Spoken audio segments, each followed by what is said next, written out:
Em 10 de abril de 1912, o RMS Titanic zarpou da Inglaterra. Mas este não foi um início de viagem de um navio comum. O Titanic era o maior navio já construído na época. Tinha 270 metros de comprimento. Isso é quase o tamanho de 3 campos de futebol. E medido do casco até o topo das chaminés, o navio tinha impressionantes 53 metros de altura. Esse é o tamanho de um prédio de 17 andares. Considerado inafundável, levou quase 3 anos para ser construído por 3.000 trabalhadores. Mas apenas 4 dias depois de sua primeira viagem, às 23 horas e 40 minutos, o navio colidiu com um iceberg e se perdeu sob as ondas do Oceano Atlântico. O navio levou apenas 2 horas e 40 minutos para afundar, e dos mais de 2.200 passageiros e tripulantes a bordo, apenas 706 sobreviveram. Os destroços permaneceriam perdidos por mais 73 anos, escondendo seus muitos segredos dentro das congelantes águas atlânticas. E se não fosse por um homem cuja vida inteira foi dedicada a explorar o mar, o navio gigante poderia ter permanecido perdido por muito mais tempo. Esse homem era Robert Ballard. Quando criança, Ballard era obcecado pelo oceano. Esse fascínio começou quando ele tinha apenas 12 anos de idade. Foi quando ele assistiu a uma adaptação cinematográfica do romance de ficção científica 20.000 Léguas Submarinas, de Júlio Verne. Ele tinha tudo para despertar a imaginação de um jovem. De aventuras e criaturas estranhas a um poderoso veículo subaquático chamado Nautilus, que poderia viajar para qualquer lugar do mundo que você quisesse ir. A partir daquele momento, a vida em terra firme não estava mais no futuro de Ballard. Quando ele tinha 23 anos, foi designado para o Deep Submergence Group, ou Grupo de Submersão Profunda.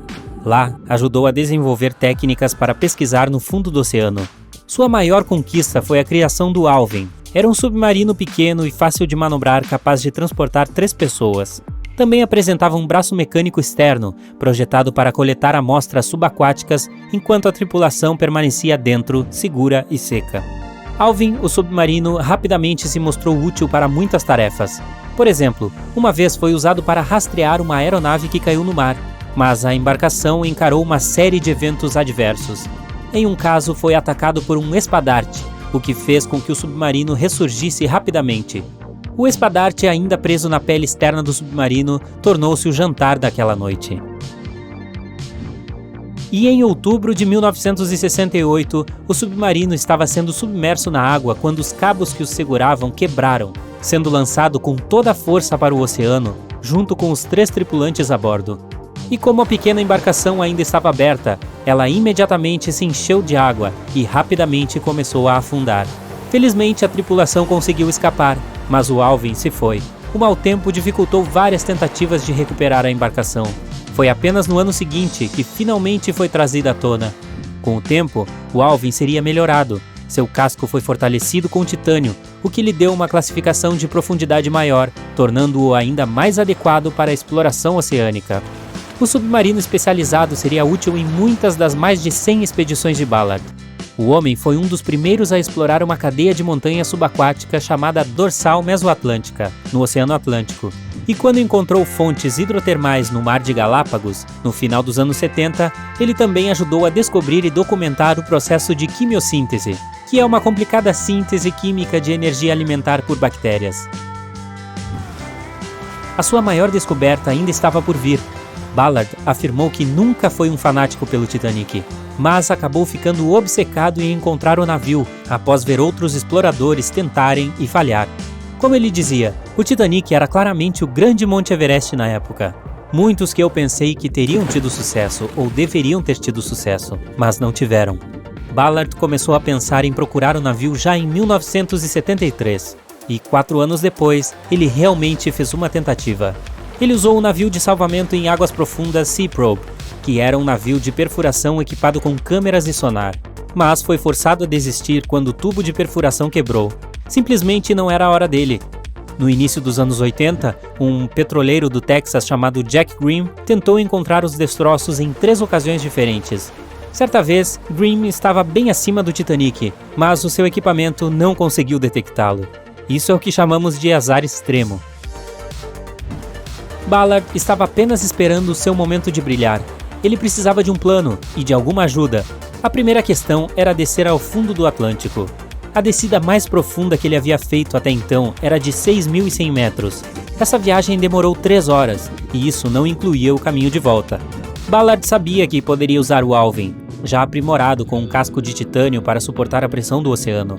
Mas ele também precisava de algo que não exigisse que ele realmente descesse junto fisicamente.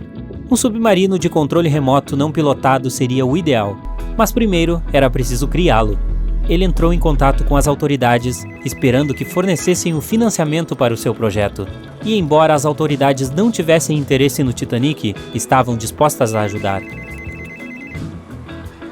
Mas tinha uma pegadinha. Ballard tinha que primeiro se concentrar em rastrear 2 submarinos, o Thrasher e o Scorpion, que afundaram no Oceano Atlântico na década de 1960. As autoridades esperavam estudá-los para descobrir por que eles haviam afundado. Também queriam saber se poderiam ser recuperados, ou se era seguro deixá-los no fundo do oceano. Somente quando ele tivesse concluído com sucesso essa tarefa, estaria livre para usar todo o tempo restante em seu contrato para encontrar o Titanic. Sem outras opções de financiamento, Ballard aceitou a oferta. Ele começou os trabalhos. Primeiro criou 2 novos dispositivos. Argo era um trenó submarino de câmera de vídeo, rebocado e automático.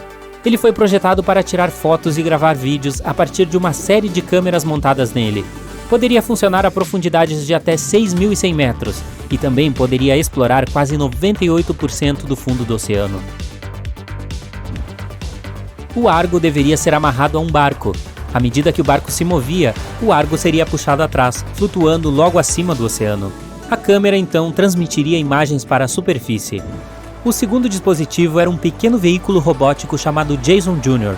Também era controlado remotamente, o que permitia que a tripulação dentro de um submarino, como o Alvin, se aproximasse e fotografasse objetos subaquáticos. Ballard agora estava pronto. Ele sabia que tinha que encontrar esses submarinos rapidamente. E não demorou muito. Para seu alívio, a busca foi relativamente simples, e ele conseguiu cumprir suas obrigações com 12 dias sobrando. Com quase 2 semanas para se dedicar a encontrar o Titanic, ele partiu para explorar o oceano. Ele concentrou a sua busca perto de Terra Nova, no Canadá, puxando o Argo ao longo do fundo do oceano e revisando as imagens que coletava. E depois de alguns dias de nada, ele finalmente encontrou placas de casco repitadas e uma caldeira. Poderia ser o Titanic? No dia seguinte, a grande proa de um navio foi revelada. Em 1º de setembro de 1985, Ballard e seus colegas de tripulação perceberam que finalmente haviam encontrado um infame navio. A descoberta resultou em uma mistura de emoções. Ballard estava animado por ser o primeiro a encontrar o local de descanso do Titanic, mas também ficou impressionado com o sentimento de tristeza por aqueles que sofreram quando o navio afundou. Nos 4 dias seguintes, a tripulação explorou os destroços. Eles encontraram o cesto do mastro, de onde o iceberg foi visto pela primeira vez. Além disso, finalmente houve evidências de como o navio maciço se dividiu em 2 antes de afundar, com ambas as metades do navio encontradas. Havia móveis e louças, e infelizmente vários sapatos de couro daqueles que não chegaram em segurança espalhados pelo fundo do oceano. Ballard obteve sucesso onde outros falharam e se tornou uma celebridade instantânea em todo o mundo. Você pode pensar que localizar o Titanic seria suficiente para um homem, mas não para Ballard. Em 2019, ele assumiu o desafio de resolver outro mistério, o desaparecimento de Amelia Earhart. Earhart tentou ser a primeira mulher a voar ao redor do mundo. Infelizmente, ela desapareceu em algum lugar sobre o Oceano Pacífico em 1937. Ela e seu avião nunca foram encontrados. Ballard esperava que sua sorte com o Titanic o ajudasse a descobrir onde Earhart havia caído. Mas sua expedição não conseguiu encontrar nada.